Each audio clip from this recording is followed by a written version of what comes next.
ಅನೈತಿಕ ಸಂಬಂಧದ ಶಂಕೆ ಹಿನ್ನೆಲೆಯಲ್ಲಿ ವ್ಯಕ್ತಿಯೊಬ್ಬನನ್ನು ಕಂಬಕ್ಕೆ ಕಟ್ಟಿ ಕೊಲೆ ಮಾಡಿರುವ ಘಟನೆ ಹಾನಗಲ್ ತಾಲೂಕಿನ ಕೊಪ್ಪರಿಸಿಕೊಪ್ಪ ಗ್ರಾಮದಲ್ಲಿ ನಡೆದಿರುವ ಬಗ್ಗೆ ವರದಿಯಾಗಿದೆ. ಪ್ರಕಾಶ್ ಓಲೆಗಾರ್ ಹತ್ಯೆಯಾದ ವ್ಯಕ್ತಿ ಈತನಿಗೆ ಬಸವರಾಜ್ ಓಲೆಗಾರ್ ಎಂಬುವರ ಪತ್ನಿಯೊಂದಿಗೆ ಅಕ್ರಮ ಸಂಬಂಧ ಇದೆ ಎಂಬ ಅನುಮಾನದಲ್ಲೇ ಹತ್ಯೆ ಮಾಡಲಾಗಿದೆ ಎಂದು ಆರೋಪಿಸಲಾಗಿದೆ. ಘಟನೆಯಲ್ಲಿ ಹಲವರಿಗೆ ಗಾಯಗಳಾಗಿದ್ದು ಹಾನಗಲ್ ತಾಲೂಕಿನ ಆಸ್ಪತ್ರೆಯಲ್ಲಿ ಚಿಕಿತ್ಸೆ ಪಡೆಯುತ್ತಿದ್ದಾರೆಂದು ತಿಳಿದುಬಂದಿದೆ.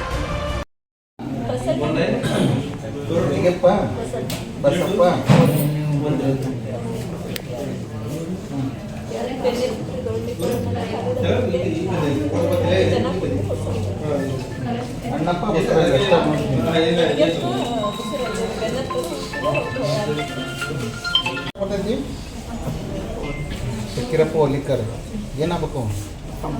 ತಮ್ಮ ಸ್ವಂತ ತಮ್ಮ ಕುಡಿಯಿದ್ರಿ ಒಟ್ಟಿಗೆ ಇದ್ರಿ? ಬೇರೆ ಬೇರೆ ಏನು ಕೆಲಸ ಮಾಡ್ತೀರಿ? ನಿಮ್ಮ ಮನೆ ಅವ್ರು ನೀವು ಅಕ್ಕಪಕ್ಕನ ಸ್ವಲ್ಪ ಗೊತ್ತಾತ? ನಿಮ್ಗೆ ಯಾವಾಗ ಗೊತ್ತಾಯ್ತು ವಿಷಯ? ನಾವು ಹೋಗಂಗೆ ಹೋದೆ ಸರ್. ನಮ್ಗೆ ಏನು ಗೊತ್ತಿಲ್ಲ, ಯಾಕೆ ಜನ ಕೂಡಿರ್ತೈತೆ ಹೋದಾಗ ಸರ್ ಏನು ಮಾತಾಡೋದು ಕೊಡಲಿಲ್ಲ ಸರ್. ಹಿಂಗೆ ಸ್ವಲ್ಪ ಕೂಡಿ ಹೋಗ್ತೀವಿ ಯಾರ್ಯಾರು ಎಲ್ಲರೂ ಸೇರಿ ಹಿಂದೆ ಕೊಡಿ ಯಾರ್ಯಾರು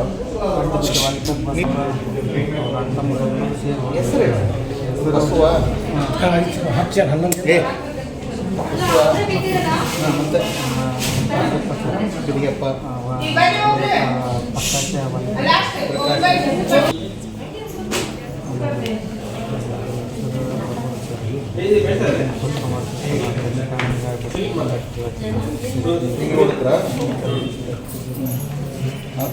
ಒಟ್ಟು ಇದನ್ನು ಮತ್ತೆ ನನಗೆ ರಕ್ತ ಗಾಯ ಏನಾಗಿಲ್ಲಲ್ಲ?